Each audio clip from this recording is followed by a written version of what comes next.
Good day. I greet you in the wonderful name of Jesus Christ, the Messiah, as he is the way, the truth, and the life. And nobody shall get to the Father except through the precious blood of the Lamb. My name is Johan Viljoen. I'm pastoring the Teshuvah Family Church here in Tauranga, New Zealand. So if you're in the area, Sunday morning, 9 a.m., come around and visit us. For my address or more information, go on my website. It's all there. And take note, I'm only teaching and quoting out of the King James or New King James Bible. As you can hear, Afrikaans, I'm Afrikaans Boerseun, so English is not my first language. Please bear with my vocabulary and my pronunciation. I'm trying to do my best. Okay, did Jesus turn water into wine? Yes, he did. Nobody's arguing that. But the big question, and sadly, the big fight amongst Christians, is it fermented wine, alcohol, or is it grape juice? Which one is it? Well, that's the whole idea of this teaching. I hope I will be able to answer you if it was alcohol or if it was grape juice. Will Jesus be happy for you to drink alcohol? Is a Christian allowed to use alcohol in the New Testament? We'll see. I hope that you have a desire for the truth, because the truth shall set you free. I hope you have a love for the truth, that you will be saved. Please reject the world, reject lies, reject the fruit of the flesh and Satan. Do not have pleasure in unrighteousness, but desire righteousness. Amen. A few scriptural foundations. Proverbs 1:7. The fear of the Lord is the beginning of wisdom, of knowledge. But fools despise wisdom and instruction. Guys, the fear of the Lord is not, sorry, Dad, I will never, please don't hit me. No, it's not that type of fear. And if you say Old Testament, no. The Lord of the old, today, and new, exactly the same, as it's clearly written. I do not change. I'm yesterday, today, and tomorrow the same. I remain the same. I am spirit and truth. I'm outside of time. Me and you are in the dimension of time. The Lord is outside. He doesn't change. Me and you, we change. So the fear of the Lord is one of the seven spirits. The Holy Spirit consists out of seven spirits around the Lord's throne. You can read that in Isaiah 2 and 3. So when you get born again, as the ecclesia, the body of Christ, was born in Acts 2, you can receive the outpouring of the Holy Spirit. All seven can come in on you if and how the Holy Spirit decides. So you need the fear of the Lord to know the Lord's knowledge. But fools, stupid, foolish virgins, those who harden their hearts against the Lord, those who have their own will, not the Lord's will. Fools despise wisdom and instruction. Instruction is not legalistic as per Old Testament. No. Instruction is the Lord's law is written on your heart. It now becomes a relationship between a man and Christ Jesus. Old Testament, it was Abba Father and the account of a nation, Israel, the Jews. In the New Testament, the Lord opened it up. It's now a relationship between me and the account of a man, Adam 2. Christ the Lord. And his covenant, the new covenant in his blood, is written on my heart. Amen. The fear of the Lord is the beginning of wisdom. So you need wisdom and knowledge through the glasses of the Holy Spirit. Otherwise, you will become a Pharisee, Sadducee, and a lawyer. You will be dead. The letter kill, but the Spirit gives life. You need the Holy Spirit so that the words of wisdom and knowledge from the high comes down to you. A good understanding have all they that do his commandments. Yes, our faith is a do book. It's words in action. The Lord says in the new, show me your faith. Where's your work? So faith without works is dead, and works without faith is dead. So to do his commandments is to love. In his commandments is to do acts of love. That's what works of the Holy Spirit is. It's acts of love. That's all. Easy, eh? Powered by the Holy Spirit. The fear of the Lord, that is wisdom. And to depart from evil, that is understanding. So if you don't have the fear of the Lord, you shall not understand. Why must I depart from evil? Johan, I believe once saved, always saved. I'm busy with the teaching on that. No, nothing can touch me. The devil is a defeated foe. I don't have to worry about him. Why does the Lord give you the full weaponry of God Almighty in Ephesians 6:10? Why must you fight the devil, says the Lord? No. Satan is a defeated foe by Christ when he came down to destroy Satan on earth. But while we live in flesh, on a cursed world, we need to fight Satan to become more than overcomers through Christ who gives us the strength. So we need the wisdom. We need the fear of the Lord to depart from evil. How do you know what's evil? Put on the helmet, weaponry, the helmet of salvation. I've been set free from this world. I've got a mind of Christ now. I don't want to do or talk or eat or drink or whatever what the world does. Proverbs 16 verse 17, the highway of the upright, who's the upright? The wise virgins, is to depart from evil. The Lord clearly wants us to depart from evil, but you as human nature shall not do it on your own. You need the fear of the Lord. You need to fear the Lord more than you need to fear man. You need to fear the Lord more than you fear religion or Satan himself. He who keeps his way preserves his soul. Yes, only through the Holy Spirit are you able to remain on the narrow way as Christ is, the way, the truth, and the life. For do I now persuade men or God? Is a question I asked back then in the Bible. Today it's asked of you as well. Are you a people pleaser or not? Because if you are a people pleaser, more than you are a God pleaser, the Lord says, you shall not be my bond servant.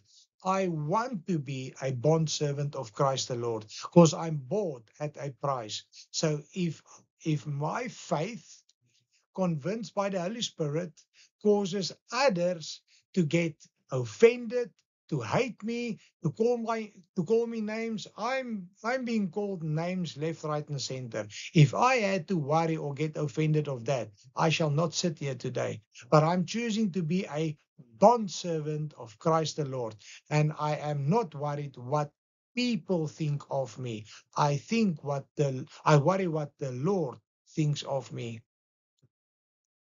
Do you not know that friendship with the world is enmity, hatred, opposition with God? May I never be in opposition with the Most High King. He's going to destroy you.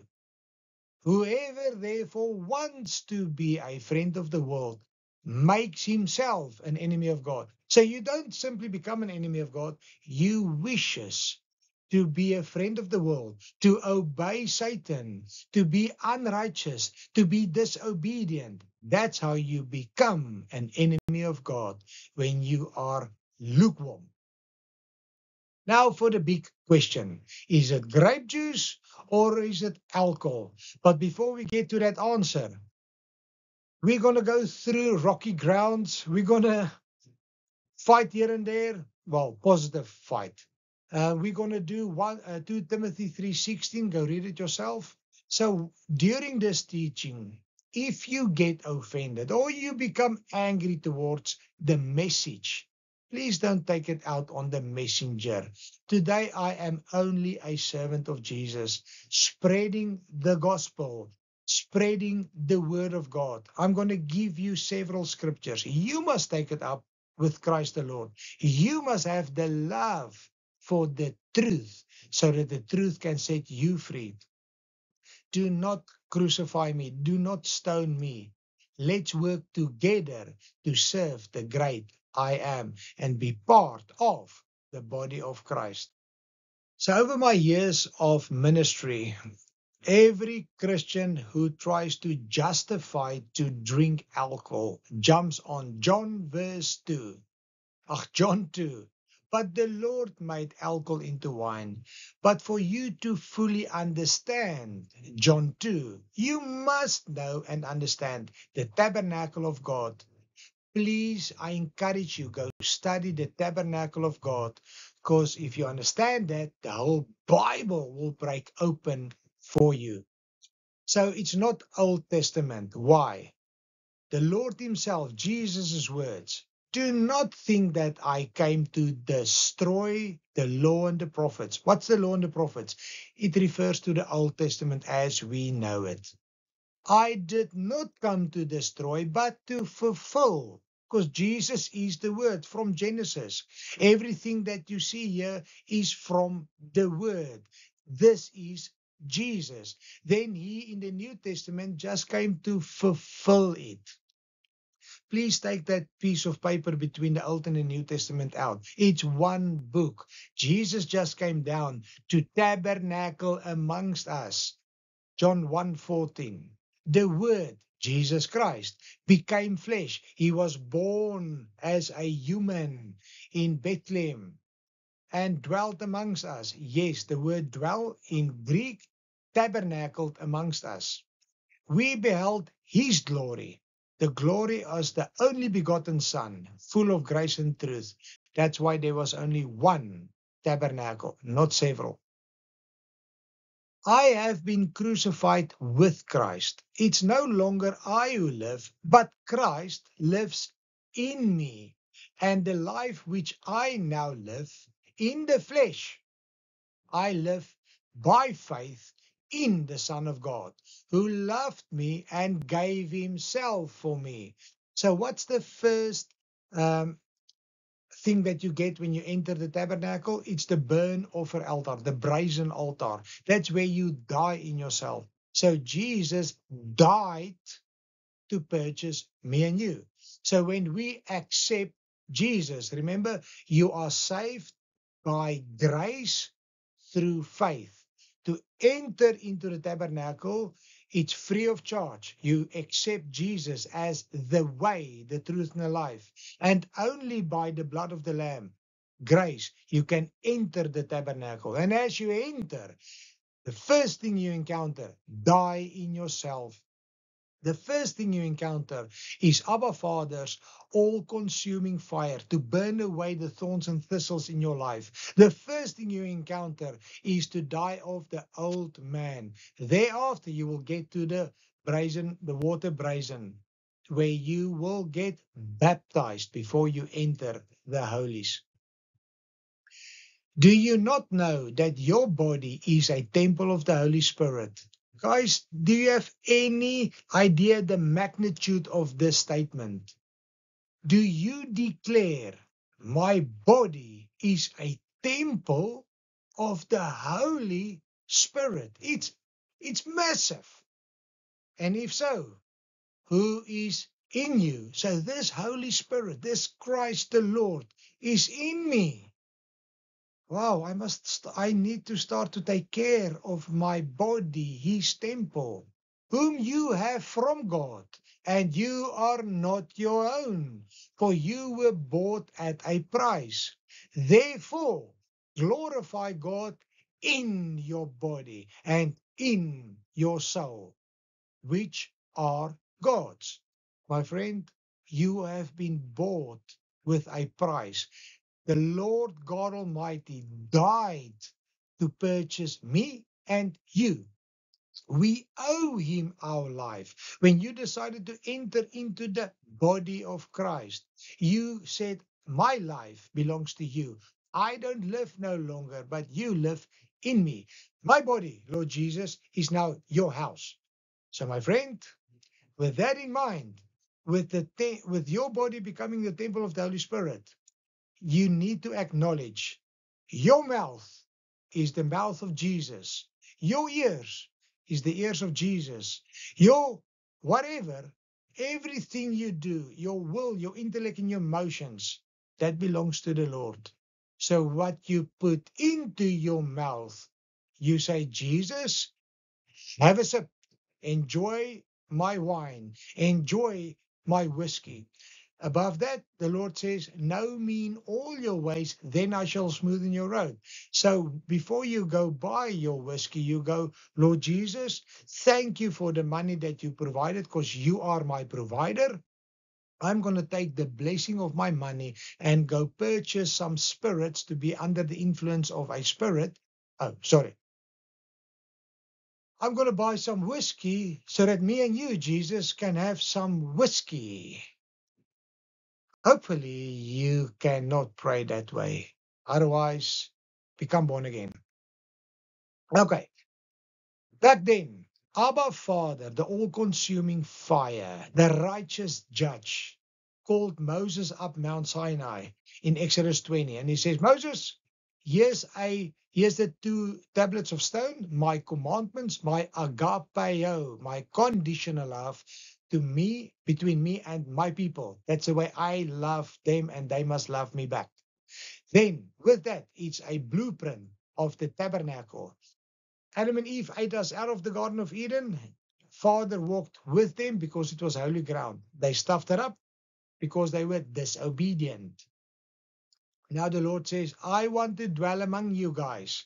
I need you. I need to be with you. So I'm going to give you a tabernacle that you must make for me as holy ground to walk there.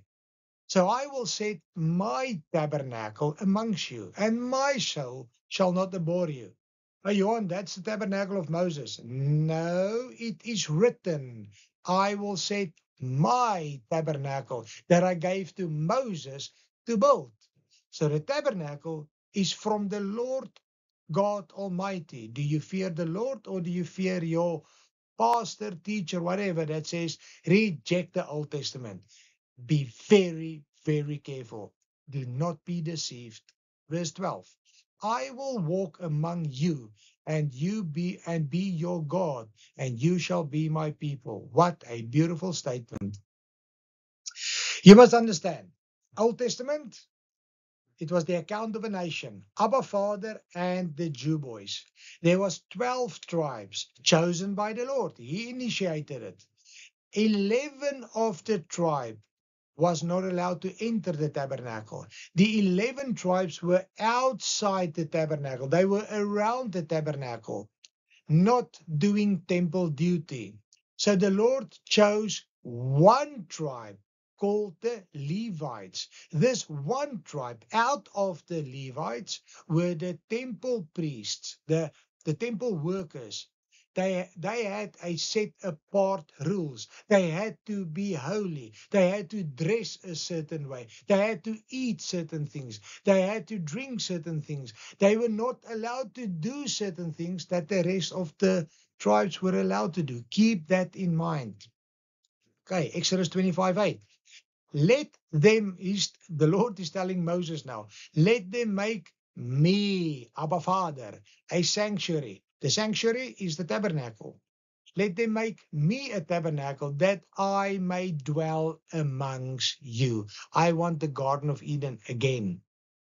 According to all that I show you, that is the pattern of the tabernacle and the pattern of all its furnishings. Just so you shall make it. My friend, again, if you study the tabernacle, you shall see. If you understand and follow the pattern of Abba Father in his tabernacle, the glory will fall. Jesus will come fulfill his pattern in your life when your body becomes a temple of the Holy Spirit. So this picture is now of the 11 tribes around, and this is now the Levites, the holy ones. Remember in Peter, the Lord says, for me and you, be holy as I am holy. So now I can say, thus says the Lord. With that saying, open your ears, because the Lord is now speaking. Do not drink wine. He's now speaking it to the temple workers, to the holy ones of God, to the wise virgins, shall I say. Do not drink wine or intoxicating drink. What's the difference? Wine is the normal wine as we know it, with low alcohol content. And by the way, the wine alcohol content back in the Bible's time was 25% of the value of today's light wines. So the content was very light to start with. And then you had intoxicating drinks, your whiskeys, your rums, your whatever. Okay. So do not drink anything to do with alcohol. That's the flavor here. Nor your sons with you when you go into the tabernacle, when you touch on holy ground, when you enter my presence, do not touch alcohol, lest you die. Yes, the Lord says, you shall die. I will kill you if you drink alcohol in my presence, because alcohol equals unholy. It's fruits of the flesh, we shall see. It shall be a statute forever. We are not in heaven yet, so forever is not finished. It will be a statute forever throughout your generations, that you may distinguish. Here the Lord gives the explanation why you are not allowed to use alcohol in the presence of the Lord as a holy person, that you may distinguish between holy and unholy. What does holy mean? Not without sin. Holy means you are set apart. You are different from the rest. You are the way the Lord prefers you to be for Him, acceptable for Him. What do you mean acceptable? Well, Luke 21:36, one example, that you may be counted worthy to be bride of Christ. Go read it. Okay.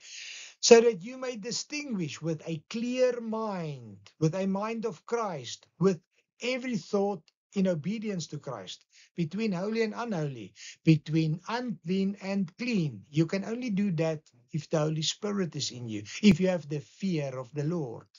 And that you may teach. Johan, I'm not a teacher. Yes, you are. Everybody of us is a teacher. I, as a pastor, I am anointed to teach, yes, but you must go out and spread the gospel. You must go out and share the word of God to everybody. I must worship, but I am not anointed to worship. If I now have to start singing a song for you, you're going to shut this one off and you're going to burn it. I am not anointed to worship, but I do worship because I love my King. Understand? I hope so. Okay, so that you may teach the children of Israel all the statutes which the Lord has spoken. Not Moses, the Lord's will. Now, the chosen people of the Lord, the temple workers, those who have been set apart by the Lord, decided to become disobedient. They decided to become rebellion against the will of the Lord. Rebellion is as the sin of witchcraft, says the Lord. So holy people became unholy in the presence of the Lord. And if you're going to go study the Old Testament, you will see when they got corrupted, when they got unholy, the wrath of God came down on them. Let's read Isaiah 28:7. But they also have erred through wine and through intoxicating drink, are out of the way. Do you want to be out of the way? No. The priest and the prophet have erred through intoxicating drink. They are swallowed up by wine. They are out of the way. The Lord says twice, they are out of the way by drinking intoxicating drink and wine. They err in vision. They stumble in judgment. You cannot judge with a mind intoxicated. You cannot fulfill the law of the Lord with if you are under the influence of a spirit. Your body is the temple of the Holy Spirit. Be holy as I am holy, said the Lord. Now it's time to pause and go read the whole John 1, verse 1 to 11. As I am going to fulfill Isaiah 28:10, I'm going to break the scriptures open one by one, and I'm going to trust that you are anointed by the Holy Spirit, that the Holy Spirit will break open the scriptures to you as I understand it as well, that you become a Berean, Acts 17:11, where you will open your scripture and confirm what I teach is biblical. And also remember, bottom left is Hebrews 10:24, 25, 26, where the Lord doesn't give you a suggestion, He commands you. It's an instruction. Do not forsake the assemblies of the holy ones. I appreciate and it's needed to listen to people like me and others on YouTube or wherever. But do not forsake iron versus iron. Iron sharpens iron. You must have a fellow brother and sister to meet face to face. You need somebody to bless you. You need somebody to tell you, hey, Johan, you are out of line. You are doing X, Y, and Z wrong. You need the physical body of Christ to edify the body. If you don't like this teaching, you can easily switch off and jump to another guy. But in church or in your home group, you cannot just stand up and go without a positive fight. Okay, John 2 verse 1. On the third day, there was a wedding in Cana of Galilee. Jesus and his disciples were invited. So for Jesus to become invited to a wedding, at least you know that couple was on level sharp, sharp. Okay. Um, Knowing that Jesus were already starting to become prosecuted. So they couldn't care less about the people. They wanted Jesus and his disciples to be there. Why the third day? In the Jewish tradition, even up to today, most of your Jewish weddings are on the third day. Jewish tradition, biblical tradition, the third day is known as the day of double blessing. It's the only day out of 7 where the Lord says twice, and it was good, and it was good. That's why the weddings go, I want a double blessing on my wedding day. But let's go look as well, because the Lord does everything exactly to the T. So if he decided on the third day, let's go see what he made on the third day, because that will also have connections to this whole thing. Remember, when we do Bible study, you do Bible study. No word is accidentally there. You go study everything and the Lord will break open the whole thing for you. Okay, so on the third day, the Lord created trees, each according to their own kind, own seed, to bear fruit. Yes, you shall know the tree by its fruits. So, Old Testament, you read about the olive tree. What's the olive tree? It's the symbolism of the Jew boys. So when you read olive tree, you know Jew boys, the fatness of the olive tree. And also the oil to go into the tabernacle is olive oil. There's a whole teaching on that. But mainly it refers to the Jews. The Gentiles in the New Testament is known as the wild olive tree. We, the Gentiles, are crafted in to the olive tree. So for those guys who are fighting against our Father's covenant land, covenant people, the Jews and Israel, be warned. As the Lord said, those who curse me, you, Israel, I will curse them. We need to pray for the peace of Jerusalem. And you need to make the Jews jealous of the law, of the love of Christ the Lord. In any case, we need the fatness of the olive tree. We need the fatness, the richness, the Holy Spirit from the Old Testament. So we need these trees in our life in the Bible. And take note, Jesus was a Jew.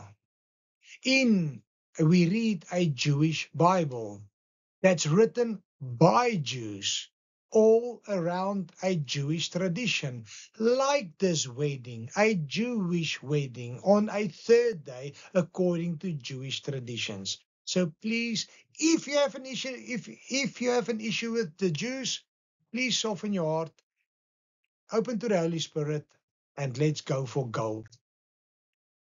Okay, let's focus on trees. Matthew 7, verse 16.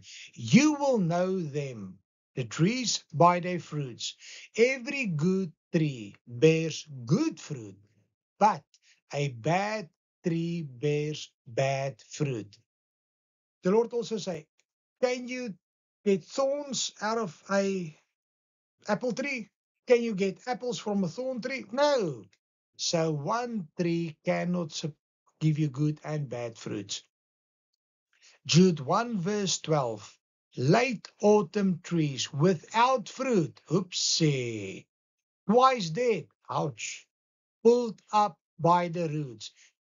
This person, this tree is going to hell. Jeremiah 17 verse 8 and Psalm. He shall be like a tree planted by the rivers of water. Oh, that sounds good.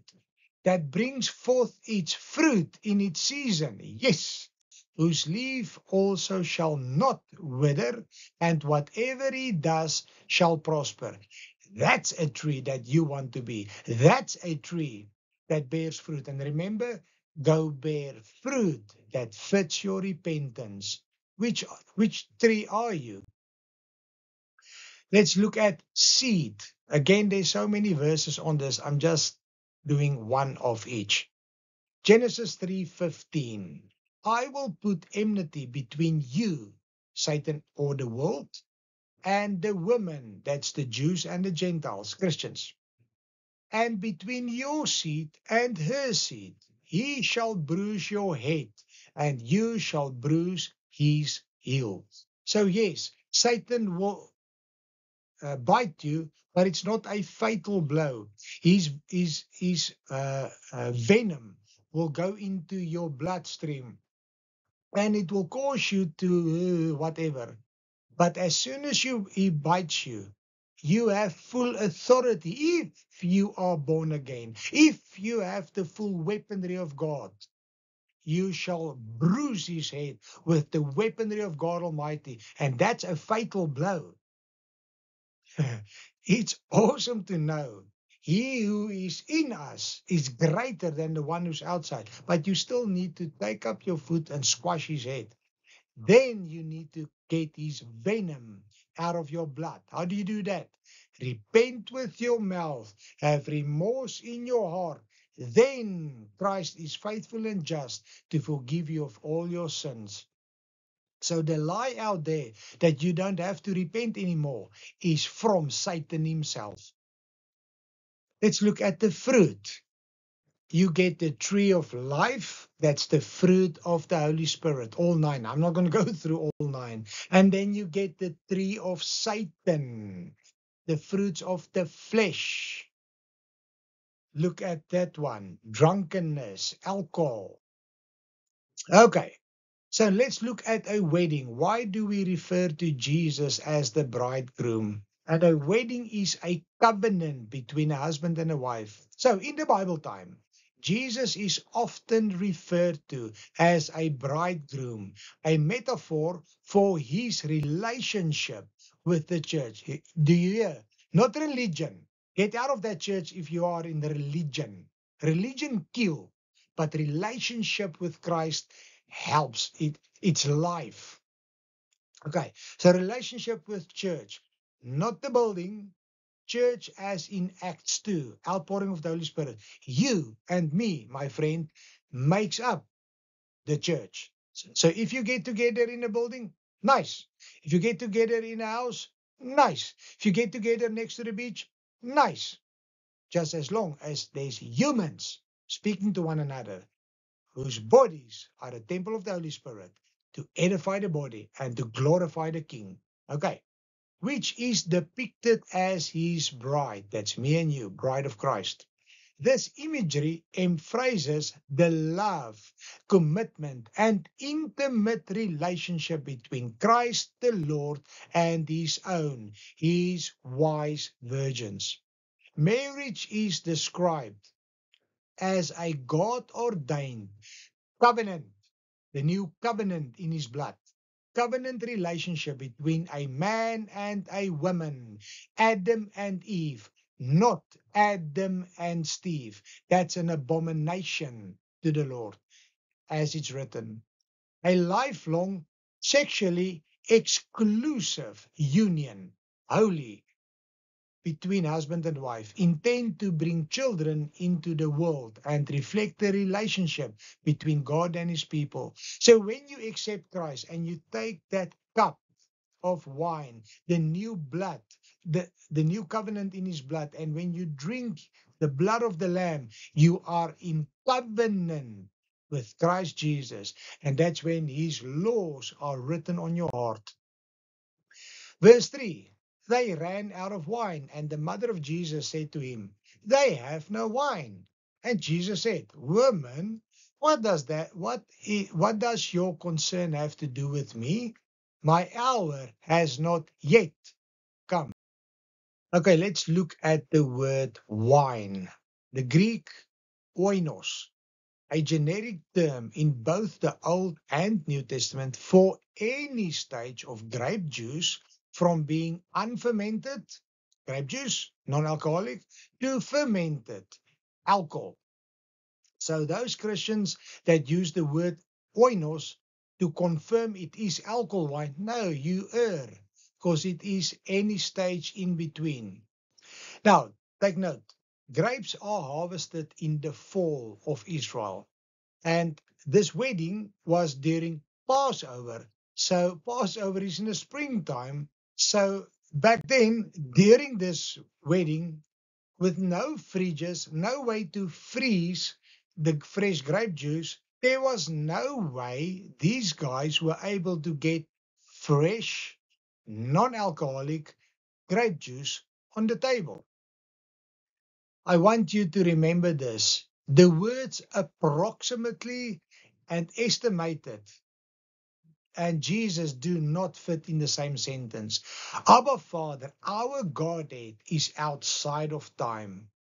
He is planning and doing everything to the T. That's called prophecy. So what we read, what we understand, what we see and what we do is planned to the T from the great I am. It is not accidentally that the Lord decided to do his first miracle on a wedding between a husband and a wife on Passover time. Because Passover is when Abba Father back then said, take a lamb, take the blood of the lamb, put it on your doorpost, and those who believe in the blood of the lamb, those who obey my words and action, go out into the wilderness in faith, you will be saved. You will leave Egypt behind, your world behind. Now, Jesus in the New Testament, he is the Lamb of God, came to fulfill the Passover. He came to fulfill what happened to the Jews back then in Egypt. So keep that in mind. Your glorying is not good. Do you not know that a little leaven leavens the whole lump? A little bit of bad stuff can stuff everything up, says the Lord. Therefore, purge out the old leaven, remove it, destroy it, that you may be a new lump, since you truly are unleavened. So the Lord says, you that accepted me to become a child of God, to be holy as I am holy, you must be unleavened, no leaven in you. For indeed Christ, our Passover, was sacrificed for us. Therefore, let us keep the feast. Did the Lord just tell us in the New Testament to keep the feast? Yes, he did. No, you don't have to do it as per Jews and all ritual wise. No, what we do in our church in Teshuvah, we acknowledge the 7 feasts, we teach about it, and we see what Jesus, how he fulfilled the feast. For example, Passover is the whole teaching, the remembrance, what Jesus came to die for us, and we honor him for that. That's it. Okay. So keep the feasts of the Lord. Do not, let us keep the feast, not with old leaven, nor with the leaven of malice and wickedness. Leaven, malice, wickedness, all fruits of Satan, the flesh. Jesus said, I don't want nothing to do with that. Keep it in mind. But with the unleavened bread, the unfermented blood of the Lamb, of sincerity and truth. May you also have the Passover lamb in your life. Verse 4, Jesus said, women, what does your concern have to do with me? My hour has not yet come. So let's look at this. I'm just going to touch on it. There's many verses, but these 3 is enough. John 17, Jesus prayed, Abba Father, the hour has come. Glorify your Son, that your Son also may glorify you. Keep it in mind.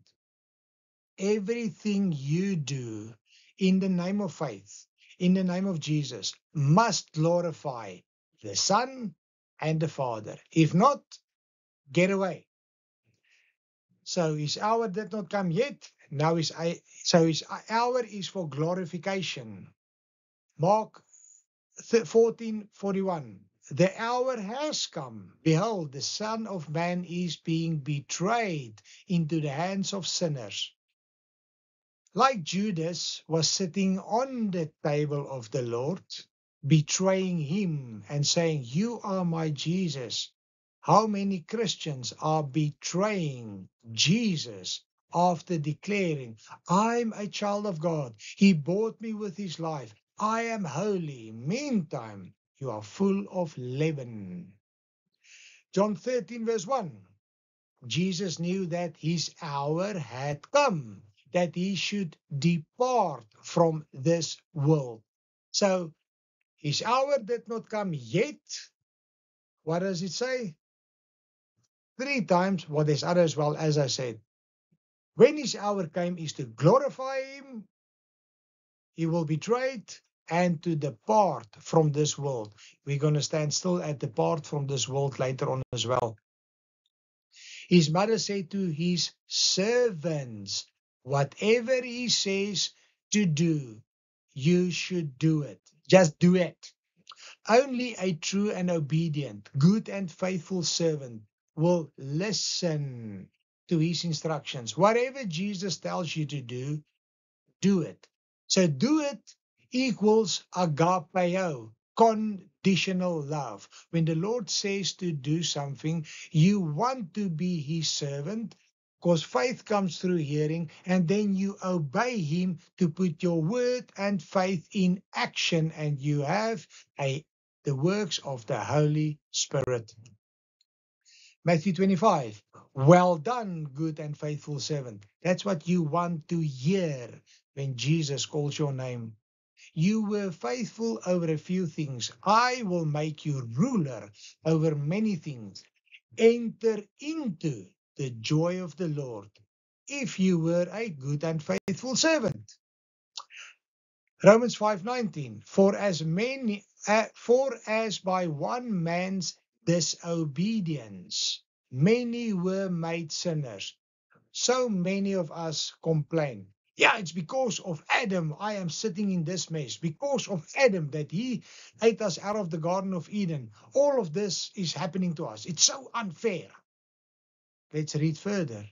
So also by one man's obedience, many will be made righteous. Not all will be, many will be. So is it unfair? Might be. But when I decide to get back into the tabernacle, into the paradise of God, to be an overcomer through Christ the Lord, by obedience as Christ were obedient to the Father, I, servant of the Most High King, wish to be obedient to Christ, then I will become righteous. Romans 16. According to the commandment of the everlasting God, for obedience to the faith. Guys, you need to run your race by faith, not by emotions. Don't let Satan take you down by emotions. You need to stand anchored on Christ. Be solid on your faith. Now, therefore, there were set 6 water pots of stone, according to the manner of purification of the Jews, containing 20 or 30 gallons apiece. This is now where you have to put on your safety belt. Flight Teshuvah is departing. We're now gonna go into that truth, and this is where you will get your answer. This is so awesome for me. The number 6, Hebrew has numeric values as well. So the number 6 refers to number of man. That's why you get 666, the number of the mark of the beast. It refers to imperfection of man and the sin and the weakness we have. The Lord could have had 5 water pots, 7, but he had 6. Because 6 is the message the Lord wants to give us. Nothing accidentally happens to the Lord. The pots were empty, as all of us are empty before Jesus fills us up with his new wine. Yes, we are in a cursed world, fallen world, until and empty, useless, gone. Until we accept Jesus, we get saved by grace through faith. Please go watch my teaching, The Lord's Grace Under Attack. There I go. I focus just on the grace. It's awesome if you understand that as well. So after you've been accepted by grace, after you accepted grace, now you go into faith. And that's when you obey the Lord and he will fill you up with new wine. Pots of stone. The Old Testament, the Old Covenant were written on 2 tablets of stone. Your heart is made of stone before Jesus gives you a new heart of flesh. His new covenant will be in his blood, his new wine. If you broke his covenant in the Old Testament, you were stoned to death. The laws were written on 2 tablets of stone. So when you broke the commandments, as Moses threw it down, you will be stoned to death by the same broken stone tablets because you broke the commandments. They stoned you to death. You see, you connect. In the New Testament, the Lord says, you are the same. You are on your way to hell. You are an empty stone pot on your way to hell. But by my grace, my blood, I will replace that stone, the tablets of stone. I will remove it and I will give you a heart of flesh, covenant. I'm not going to kill you, throw you, stone you to death. You're not going to be in the stone age anymore. When you sin, not willful sin, when you sin, you repent, he will wash you clean. So guys, it's awesome to understand how everything fits into the Now, this is a great nugget from the Holy Spirit in the scripture. Remember 2 Timothy 3:16. The whole scripture is given in by God. It's God breathed. Nothing is there for the fun of it. So this shouts out, guys, these water pots were not just water pots. These pots were used in the tabernacle, in the temple. These pots were used for the purification of the Jews. These pots were religious pots. Okay, so this shouts out. Take note what you do with these pots. You cannot deal with it, make with it, work with it, touch it, use it the way you like. It must be according to the Levitical law. So ritual purity. And guys, don't let Satan now jump in you, close your ears and harden your heart as soon as you hear ritual. It's just a word that we call to say, let's listen to the will of the Lord, how He wants us to be pure. We don't have to go according to the system. We understand it and then we fulfill it in the Spirit. Hope you understand. May the Holy Spirit break it open to you. So Judaism, Old Testament, has a complex system of ritual purity and impurity. What is acceptable to the Lord and what not. Known as uh, Torah, purity, and Tumah, impurity, given to Moses by the Lord God Himself. This system dictates which actions, objects, and people are considered ritually clean and unclean. As soon as you hear ritually, it's when you enter the presence of the Most High King. For me and you, it's slightly different. We are always in the presence of the King because if you say your body belongs to the Holy Spirit, you died and Christ lives within you, you are always in His presence. You don't go to get His presence, you are in His presence. You must just sometimes be still and know that He is God in your life. Okay, so you guys remember this verse. Thus says the Lord, you shall not drink wine or intoxicating drinks when you go into the tabernacle and its meeting, lest you die, says the Lord.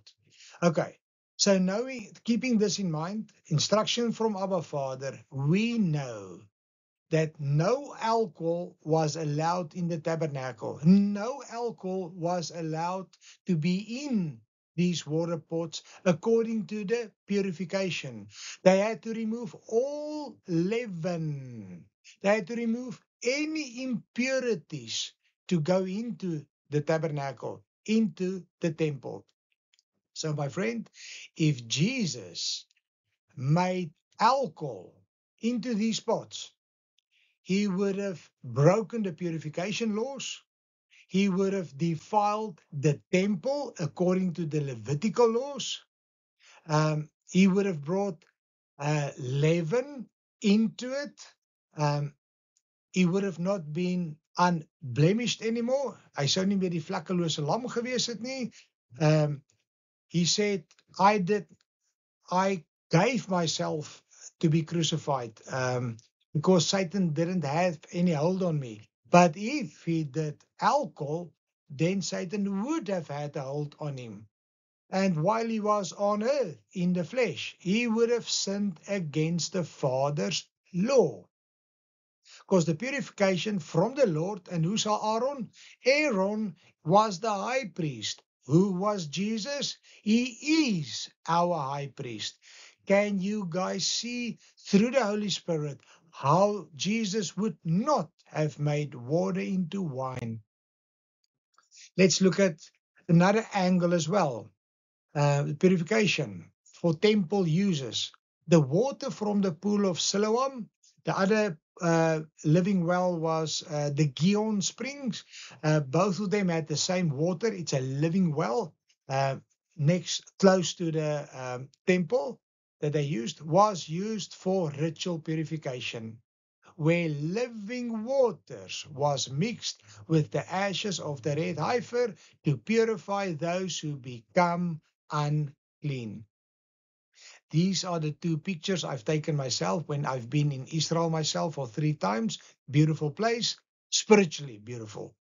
So the water to be used to fill these 6 pots had to come from a living well, not from a dam or still standing water. So according to the Levitical laws, the servants had to go to a living well to get the water from. They could not use any water. Amen.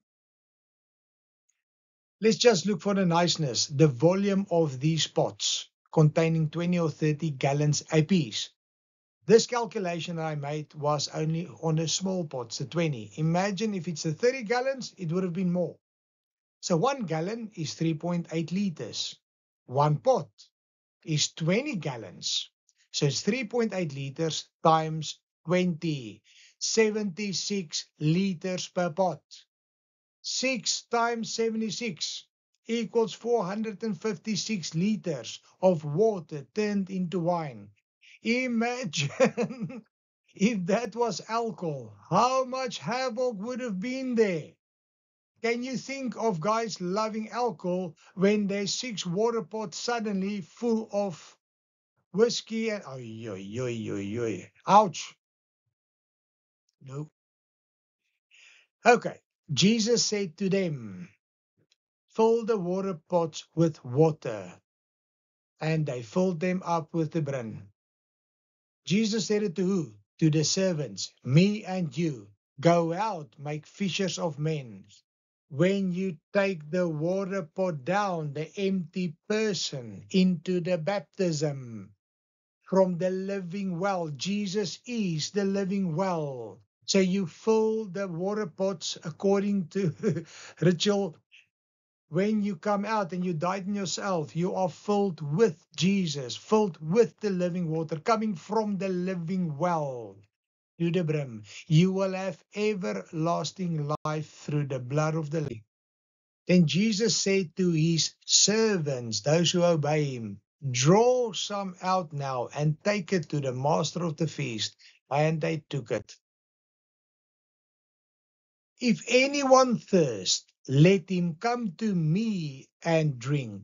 He who believes in me, not everybody, he who believes in me, John 3:16, whosoever believes in me, as the scripture said, referring to the Old Testament, out of his heart will flow rivers of living water.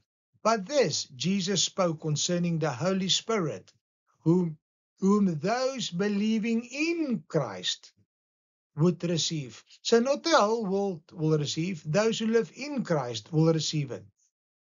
Can you see, if you look right on the screen, this is what the Lord broke open to me. I've never heard this anywhere taught before. So the harvest is definitely ripe. We are in the last days, but the servants are lazy. The servants is sitting back and relax, enjoy the flight. The servants don't want to go out and make fishers of men anymore. So the water pots are empty. But for those servants who listen and obey Christ the Lord, and they go out to make fishers of men, they fulfill the Great Commission. And as Mark 16 verse 15 and 16 says, those who accept the Lord must be baptized fully wet. So they go down the empty water pots. They go down in a living well. Waters from a living well. Jesus is the living well. And when they come out of the river, baptized, baptizo, to be fully wet, Jesus fills them up with the living water. And then when you are filled with water and your spirit man is birthed, that's born again, to be baptized, then out of you will also flow rivers of living water, because Jesus is in you. The Lord says, the kingdom is within you. When you get baptized, John 3, you enter the kingdom, and Jesus is the kingdom. Kingdom is to rule, to reign, and to have dominion. It's not heaven. So Jesus is within you. And if Jesus is in you, you wish to give living water. And with the love of Christ, you don't want anybody to go to hell. So you want full water pots full of living water, that the water then turned into covenant wine, the new covenant in his blood that goes to a marriage that's given out to everybody who drinks, to be in covenant with Christ Jesus, to be in marriage with Christ Jesus. Hope you understand this as well. When the master of the feast had tasted the water that was made wine, he did not know where it came from, but the servants who had drawn the water knew. Then the master of this feast called the bridegroom. Taste it. Let's look at taste. Psalm 34:8. Taste and see that the Lord is good. Indeed he is. Amen. Blessed is the man who trusts in the Lord, cause you have tasted and see that the Lord is good. Everything he tells you to eat and drink, the land of milk and honey. Oh yes, it's good. Hebrews 6 verse 4. Have you tasted the heavenly gifts, wise virgin? Have you become partakers of the Holy Spirit? Have you, wise virgin, tasted the good word of God? Have you tasted the powers of the age to come? Taste and see that the Lord is good. They did not know. Let's open that up. John 14:17.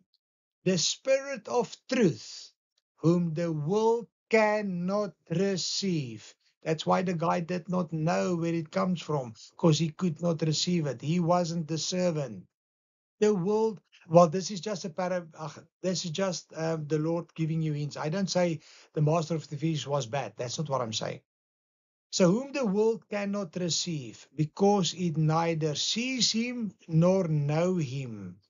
But you know him, for he dwells with you and will be in you.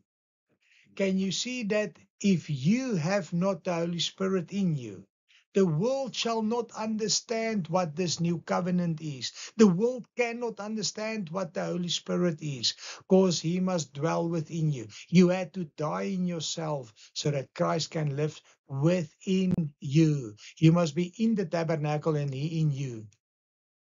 But the servants who had drawn the water knew. Yes, who's the servants? The servants are the wise virgins. The servants are the blood washed, born again believers. They knew the source of the water from the living well, who turned temple grade wine into wine to celebrate the wedding, a covenant. If you understand wedding, if you understand covenant, this will all make so much sense to you. So the master said, I don't understand. Every man at the beginning sets out the good wine, and when the guests have well drunk, then the inferior.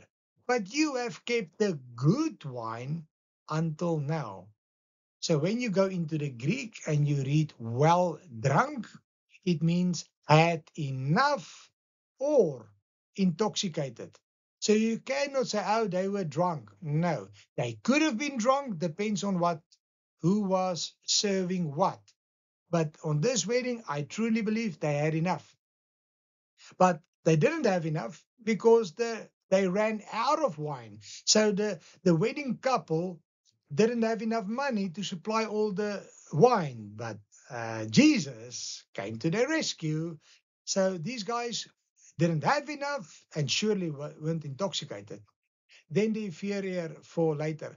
So, for example, if it was a worldly, a leavened wedding, yes, they would have put out the intoxicated drink. And then when people get drunk or mellow, then they will put out over the fong kong, the inferior, uh, alcohol. Then they drink just because they drink. I couldn't care less. But now here, it's a different story. Why? In the Bible time, yep, Jesus time back then, wine was associated with joy and celebration and was considered a blessing from God. I hope you remember where I started. The Lord cannot and shall not bless his holy ones, the one in the temple, to be set apart with alcohol, with leaven. You must remove that. Okay? So wine was associated with joy. Oh, you can't have joy without alcohol. Yes, you can. Me, Johan Viljoen, as do not drink alcohol. The last 20 years, I have not touched a drop of alcohol, and I have joy in my church. I have joy when I have my birthday. I have joy when we go out and fellowship with the believers. We have joy because the joy of the Lord is my strength, not the joy of alcohol. The joy of the Lord is my strength. I don't need spirits. I don't have to be under the influence of spirits to have joy. I joy because I know my Christ the Lord. Associated with joy and celebration, I celebrate the feasts of the Lord. I celebrate life and was considered a blessing from God. It was a key part of feasts and was often poured out as an offering to God. Yes, you can offer it to God. It's called a drink offer. By the way, the only time that fermented wine, alcohol, was allowed in the tabernacle was when? When it came in as a burnt offer to sacrifice alcohol out of your system, to sacrifice, say, Lord, you consume the thorns and the thistles of my life. I don't want this intoxicating drink anymore. I'm done with alcohol. I'm done with alcoholism or alcohol whatsoever. I burn it. It's away. It's gone. Then in the New Testament time, the time of the Romans, yep, New Testament, the best wines were those whose alcohol potency had been removed by boiling or filtration. So those guys that says, they couldn't have fresh grape juice back then. That's why it had to be alcohol. Yes and no. You couldn't have fresh grape juice. Yes, agreed. But it it's not a fact that it must have been alcohol. No, because there was ways to remove the alcohol. So the grape juice that you were drinking were not fresh. It didn't taste that nice, and it was usually very diluted with water. This beginning of signs Jesus did in Cana of Galilee and manifested his glory, and his disciples believed in him. My friend, first of all, this is his first miracle. So the lie of the Quran, that's that sick book of Islam, um, that vows to kill every Christian and every Jew. In that it says, when Jesus was 5 years old, he made a dove of clay, he blew the Holy Spirit on it, and it flew away. That was his first miracle. It's a lie from the pit of hell. It's a lie from Islam, the devils in themselves. Okay. There was no way to have fresh juice, as I said. So it was a huge miracle. Impossible to have fresh, yesterday's first fruit, first harvest, first press, A-grade temple wine juice. It was impossible. But nothing is impossible with Jesus. So when they tasted it, it's like, where did you get this? This is supposed to be 6 months ago. You cannot have that. Welcome to the miracle of Jesus Christ our Lord. He made fresh juice while there wasn't any way. If he made alcohol wine, no miracle. Nobody would have said, so what? It was just wine, as always. By this time, you only had fermented wine or those that's been impurified, but it tasted bad. The miracle was the direct, wow, A-grade, table wine, fresh juice, and it was expensive. It was expensive. And manifested his glory. Ephesians 5. Therefore, do not be unwise, but understand what the will of the Lord is, and do not be drunk with wine, in which is dissipation, and be filled with the Holy Spirit. So, guys, those Christians that compare drunkenness with the Holy Spirit to fall all over the world, I'm not for that. Sorry. It's not in my scripture. It's not biblical. 1 Corinthians 6. No drunkards will inherit the kingdom of God. I don't get drunk. I just drink a little bit of wine every week. Your baby, it's between you and the Lord.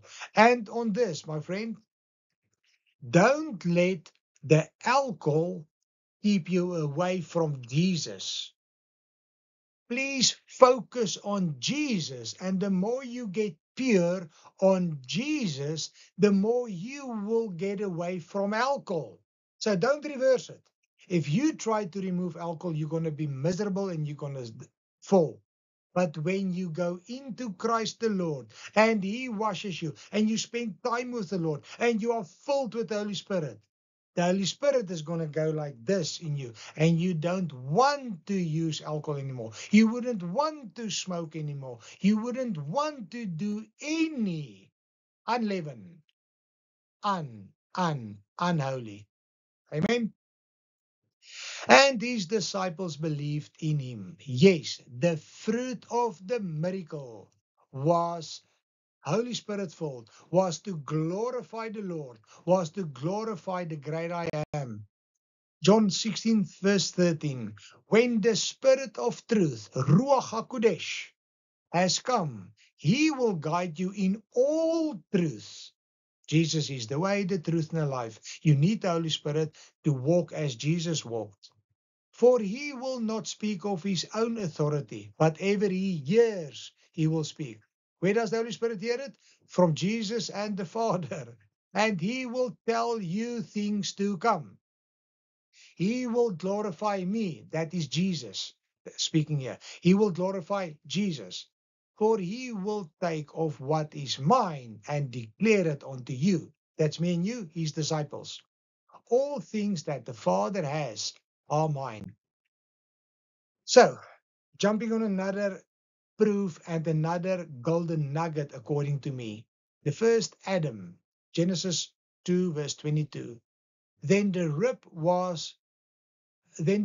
which the Lord God had taken from man, he made into a woman, and he brought her to Adam.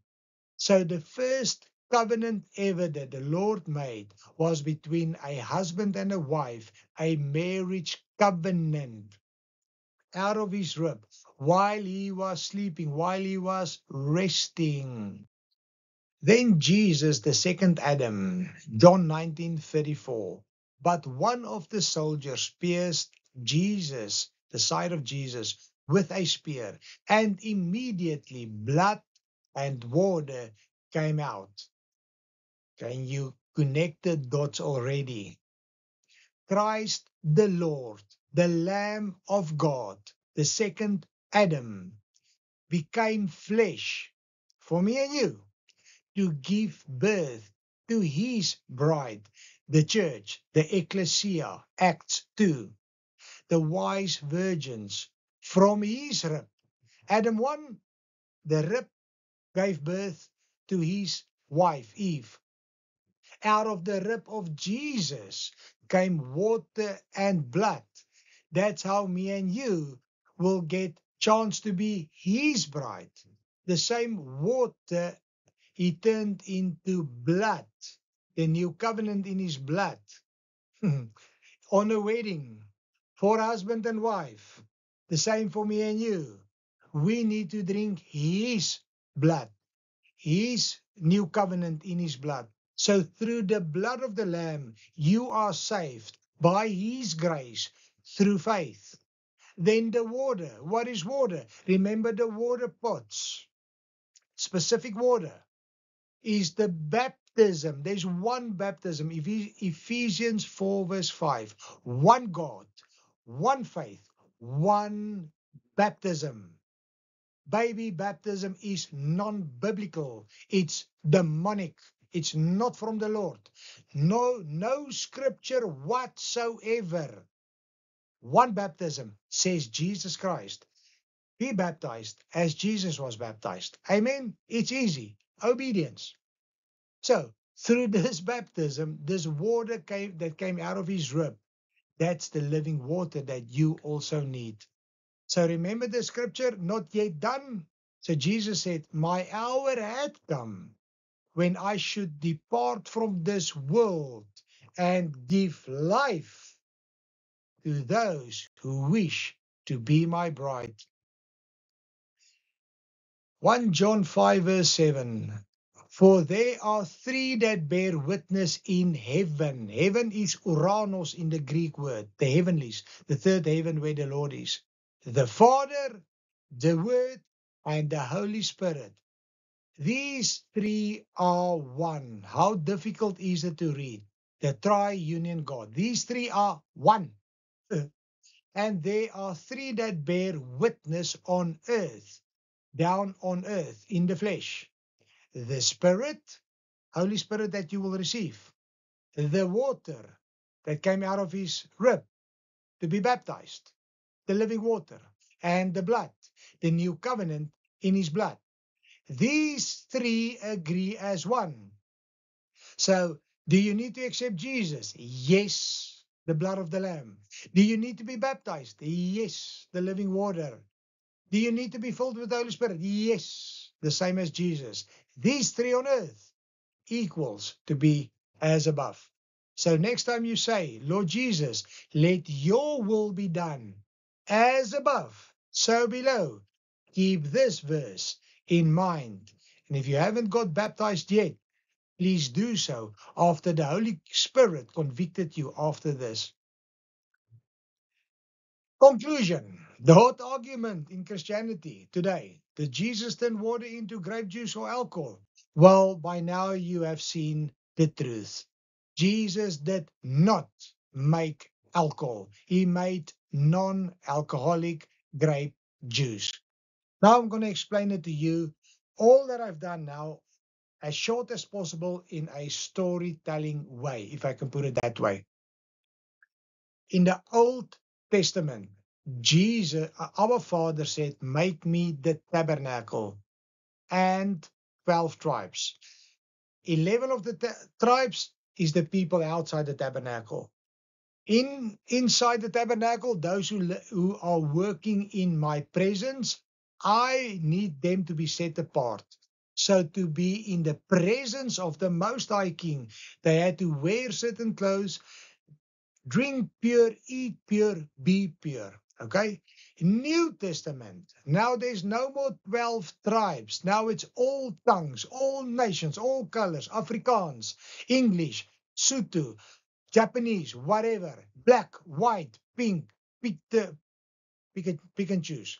So Jesus then came down and said, whoever understands me, whoever accepts me and is filled with the Holy Spirit will understand and have the desire to read the Old Testament right through to the New, will understand the tabernacle and study the tabernacle and then understand the golden nuggets from heaven to earth. So if your body becomes a temple of the Holy Spirit by your choice, You need to obey Jesus and be holy as he is holy.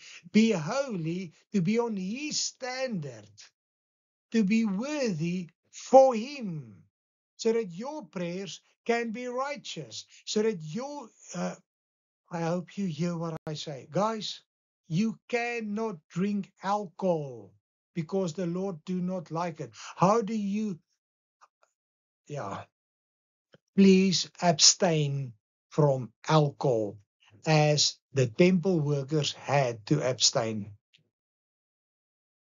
Maybe this will help you as well.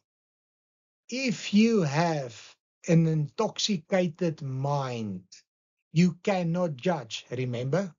You cannot determine holy or unholy. You cannot determine clean or unclean, says the Lord. The new Adam, second Adam, Jesus Christ, who tabernacled amongst us, he gave us his weaponry, the helmet of salvation. You need a mind of Christ the Lord. You need to take every thought captive in obedience to Christ the Lord. You cannot do this with alcohol. You can only do this if you have a mind of Christ and abstain from the world and depart from evil. Those who are filled with the fear of the Lord shall depart from evil. Oh, stop it now, Johan, you legalist. You are so full of legalism. Nobody can do anything anymore. No, man. Well, you know what? Either you go and enjoy the church of Laodicea, go read it, Revelation 3, verse 14 and counting. Feel free to go there.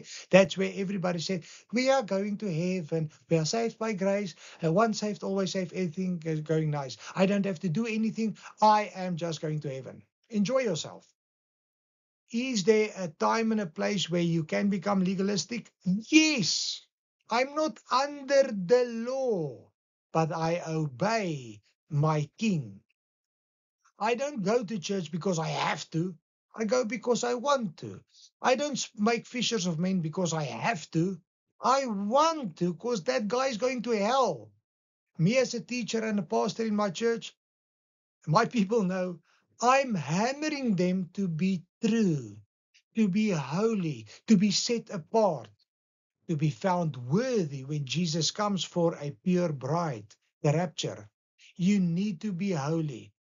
So watch out for this word that Satan is destroying the church today. Because as soon as a wise virgin stands up for the truth and want to be holy, the foolish virgins will shout, legalism, legalistic, away with him. No, watch out for the devil in your mind. Be holy as I am holy, says the Lord God Almighty.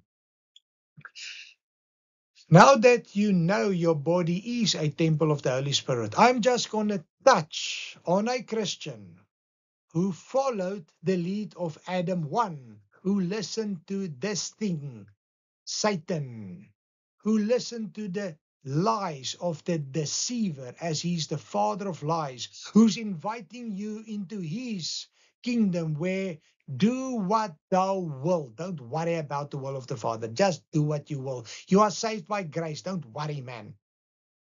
Those Christians, or shall I say foolish virgins, who choose rebellion against the will of the Lord and eat of the forbidden fruit, or shall I say, drink of the forbidden substance, the flesh, the fruit of the flesh. Take note, John 10:10. The thief does not come. He doesn't come. But when he comes, he kill, steal, and destroy. So Jesus is warning me and you. When you see Satan, when you experience Satan, the only time he's in your presence is to kill, to steal, and to destroy. So if you look at these pictures, you will soon identify the rotten fruits of Satan, the rotten fruits of the flesh. Remember the miracle on the third day, you shall know the tree by its fruits. if you look at this picture, can you see the Holy Spirit somewhere in here? Do you feel Jesus is with these guys? Can you go to church in this state of mind? Or is there something wrong? Is there red lights flashing? Yes, it is. It's rotten fruits from Satan. The Lord is warning you. Remove this leaven out of you. For you to stand in front of my holy presence, you need to be clean and pure and holy. I'm going to give you now one example of several. Over my years of deliverance and counseling, I've encountered numerous of this. Say you've just seen all these pictures of those who enjoy the spirits. So Mr. Alcoholic, say this guy on the right-hand side, Mr. Alcoholic, who's bound by the spirit of alcoholism, who's no alcoholic, drinks a glass and plan to become an alcoholic. Everybody said, I can handle it. I'm okay. Watch out. So this Mr. Alcoholic, under the influence of Satan, he destroyed his marriage. He destroyed his life. He's destroyed his relationship with his children. He's lost his work, etc. I believe you know or have heard about alcoholics and what they do with their lives, how Satan destroys them. Know the tree by its fruits again. So Mr. Alcoholic, somehow, after he landed up in the gutters, somebody picked him up and took him to the AA. And he managed to sober up. And after, for example, 2 years, he got back to his wife and said, wife, please give me a 29th millionth chance. I am sober. So his wife said, okay, I'll give you a chance because we have a family together and our good times were good. So if you leave alcohol, if you leave the leaven that stuffs up the whole lump, if you leave that leaven, we can make it. So 5 years later, they are happily married. This ex-alcoholic has now a good job. Relationship with his wife is good. He's back in normality. And then suddenly, but they are not Christians, and then all out of the blue, a servant of Christ is T-junction with this person and says, why don't you come to our church? And his wife says, you know what? Stop it. I've looked at Christians. I've seen churches. There's nothing there I want. They fight with one another. Yes, they do. The churches fight against one another. Yes, they do. They have so many different Bibles. They don't even agree on one Bible. Yes, it is. See how bad Satan destroyed churches already. That the world don't want anything to do with the Christians that are just and they can't even do anything themselves. Christians are well-known hypocrites. Okay. So she says, I don't want to be part of that. And this lady convinces somehow saying, our church, as everybody says, our church, we are different. We are the church. Okay, I've got nothing to lose, but I'm going to come alone first. So this lady, the next Sunday, goes to this church, totally unprepared, walking into a Christian setup. This pastor is preaching left, right, and center, and he's talking about the wedding at Cana, and everybody was just happy. And everything is just going good this service. So after the service, this lady says, it wasn't bad. I actually liked it. I'm going to get my husband and my children, and I'm going to bring them next weekend as well. So then they can also look at it and decide themselves. So next weekend is coming, but what does this church do next weekend? They serve Holy Communion. But this pastor believes that Holy Communion must be alcohol. He serves sherry or alcohol wine. And everybody knows an alcoholic, if he drinks one sip of alcohol, 99% they fall back, they backslide, and they go back to the gutters. Keep it in mind. So now this new couple tasting Christianity, or shall I say, tasting Jesus for the first time, going into a church, is listening, and they are welcomed. It's so, everybody's loving, and it's beautiful. So they sit and listen to this Passover teaching. They sit and listen to this teaching of Jesus turned water into wine. 6 water pots. We have 456 liters of wine that you guys can enjoy today. Because Jesus said, drink it and enjoy it. Yes. And now he's going into the new covenant in his blood. This wine is the blood of the Lamb. So as we're going to break the bread, this is the body of Christ. As we're going to drink the cup, the new covenant in the blood of Jesus. This juice, this wine that you're going to drink is the blood of Jesus. You can imagine how this teaching goes. And the cup comes around, and Mr. X alcoholic takes the blood, so-called blood of the Lamb, and he drinks alcohol wine. Ouch. 3 days later, the wife calls this pastor and or this person who brought them into the church. Do you know where's my husband? What happened in church? Something happened. My husband is missing. When we got home, he said everything was good. He loved it. He wanted to go back. He loves Holy Communion. And he left here. I don't know why. And he hasn't returned yet. What's happening? And nobody knows. And there's a search going out. And then she gets a call. Your husband went back to Bacchus. Bacchus is the demon spirit empowered by Satan, one of the strong men to take you down. That's the spirit that you invite into the temple of the Holy Spirit. Then the Holy Spirit will depart when you choose to take Bacchus or Dionysus, 2 different languages, when you invite him. So this person, after he have drank the so-called blood of the Lamb, tasted alcohol, and he went back straight to the dope shop, and he bought the whole bottle, and he was back to square one, all due to the so-called blood of Jesus.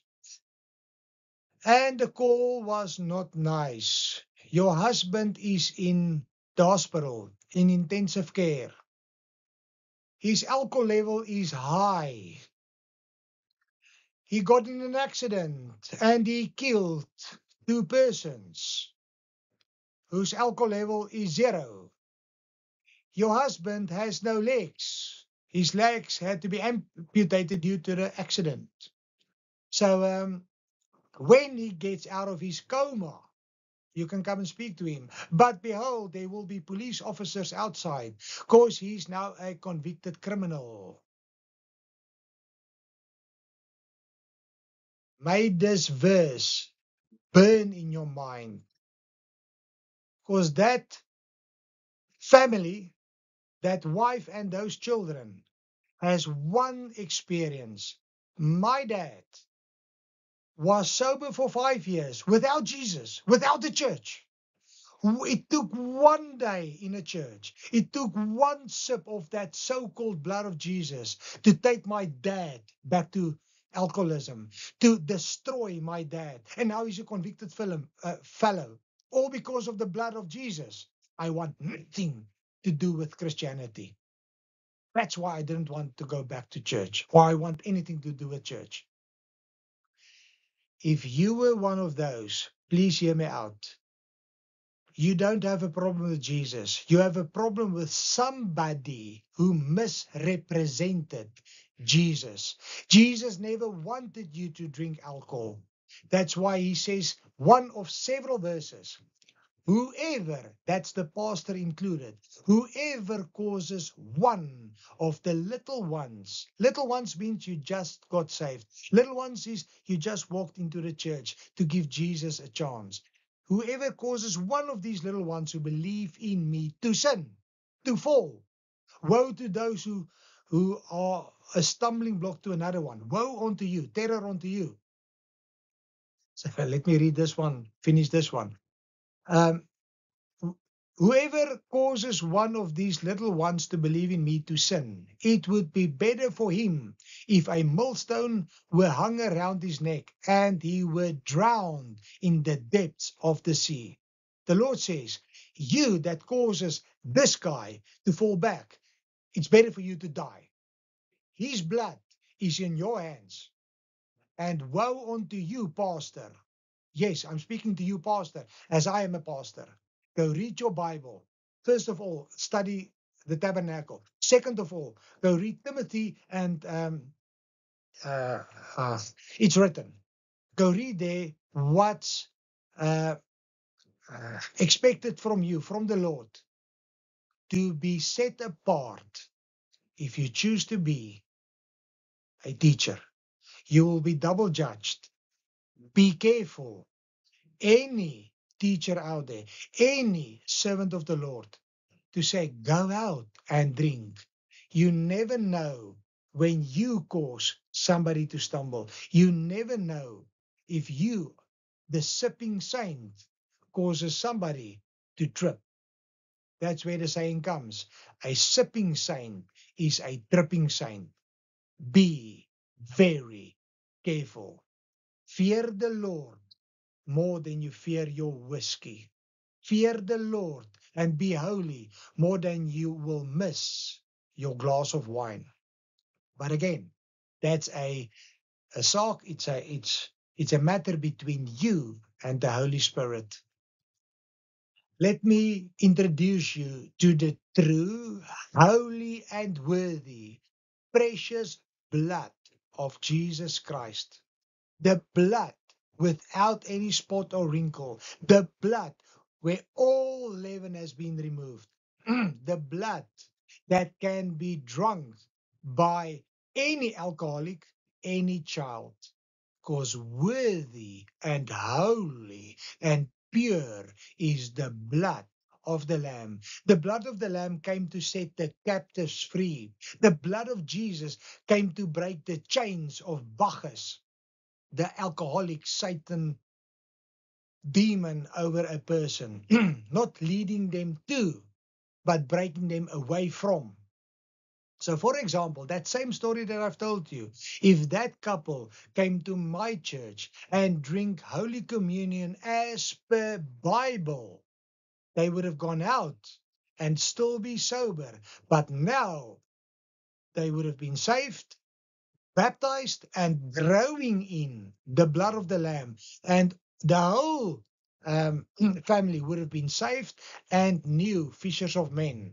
Instead, yeah. So, what's happening here?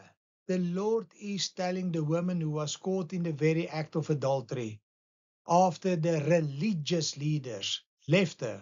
He said, woman, go away. I forgive you. So if you, whoever you are, have caused somebody else to stumble or have drinking your problems yourself, take it to the Lord. Repent and he will clean. If you're in my area, come to me free of charge. I do deliverance and counseling free of charge. I love it to see how Jesus set the captives free. I get excited to see how Jesus breaks you loose and send you into holiness. Okay, so if you're in the area, come around. I will gladly help you. If you're not in the area, you can WhatsApp me, I will do, or go to anybody who can help you with deliverance. So he told this woman, go away and sin no more. Do you hear? Go away and sin no more. Okay?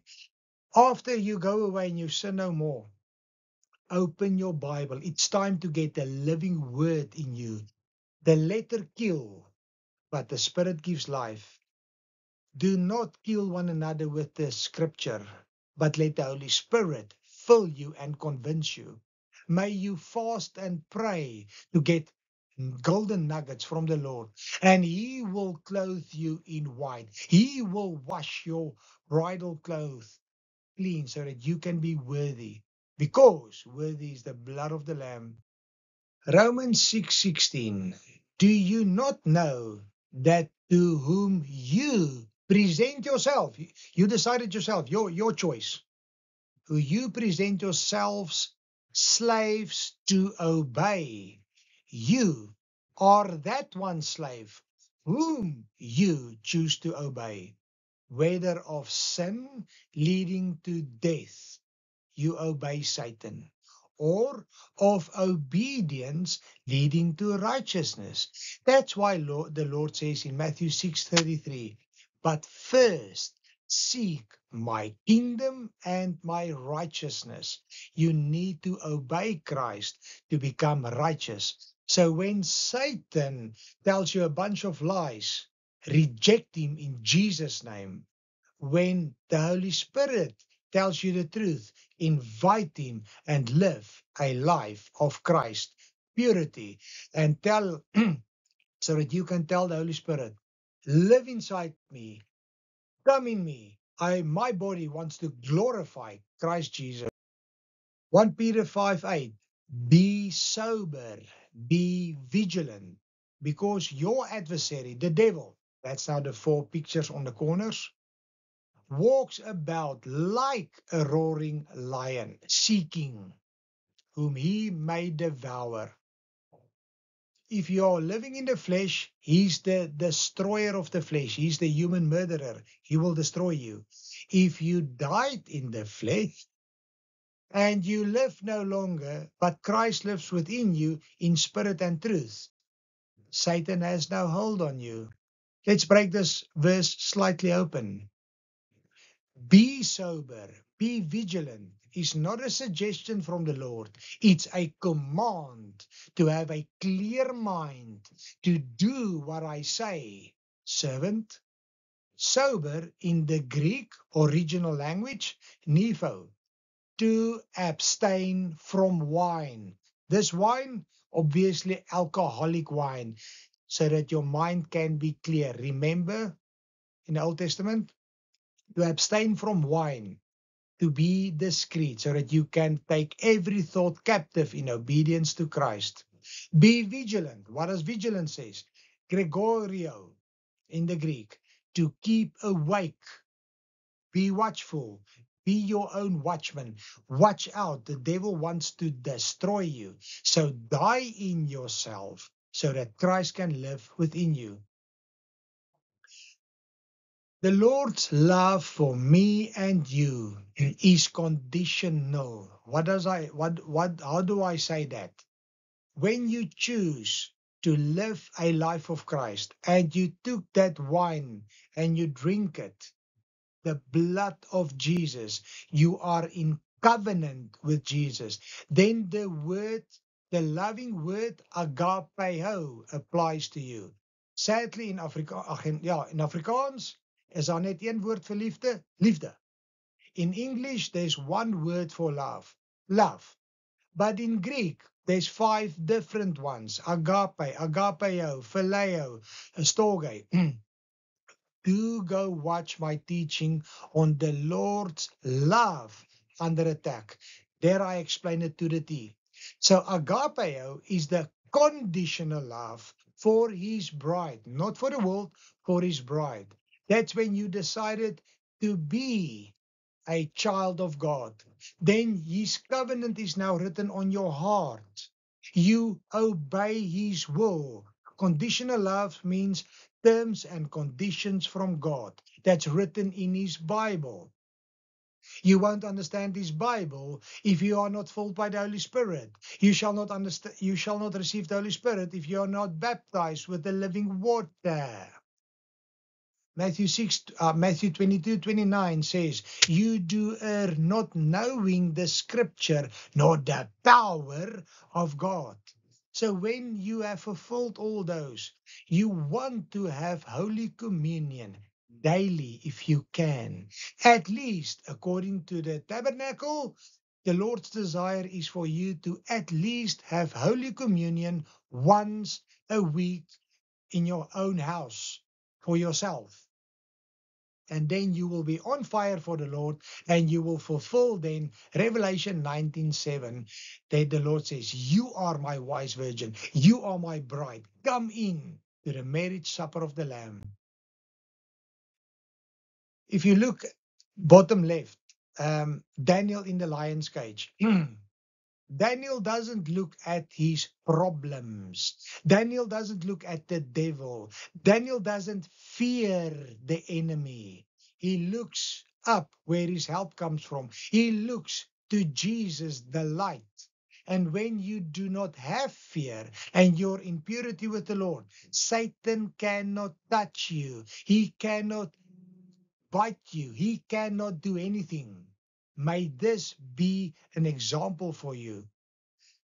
Bottom right, Jesus came to set the captives free. May you be set free from any desire to drink alcohol. May you have a new desire to clean your body, the temple of the Most High God. So I hope this teaching will encourage you to watch my part 2, Jesus versus alcohol. In that teaching, I touch on Noah getting drunk after the ark. So many Christians want to justify alcohol because of that. You don't know the scripture. But Timothy was told to drink some alcohol. I'm going to break that open. The Bible is clear why that happens. You will understand it too. I'm going to go on numerous scriptures regarding alcohol in the scriptures. That's a no-go. And then I'm going to go into the demonic spirit, the idol called Bacchus or Dionysus. That's the one behind alcohol, who only comes to kill, steal, and destroy. I hope you've heard what I'm saying. May the Holy Spirit convict you of the truth. May the truth set you free. May you be holy as God is holy. May you declare Jesus above all. My friend, may Revelation 2 verse 7 apply to you. This is very important. He who has ears, to you, singular, who has an ear. If you have ears to listen, faith comes through hearing. Let him hear what the Spirit says. Not Johan, the Holy Spirit. To him, the one who hears, who overcomes Bacchus, who overcomes leaven, who overcomes the world, I will give to eat from the tree of life. Genesis 3, the third day. Know the tree by its fruits. You cannot eat from the tree of life if you have the rotten trees, the rotten fruits of the flesh. May you be more than an overcomer to eat from the tree of life that's in the paradise of God. May you be bride of Christ. May you be one of the 5 wise virgins. May I see you soon on the clouds when Jesus comes for his bride. May you be blessed in Jesus' name. All my Jesus love, here from Tauranga, New Zealand, from Teshuvah, I love you because Jesus loved you first. Amen.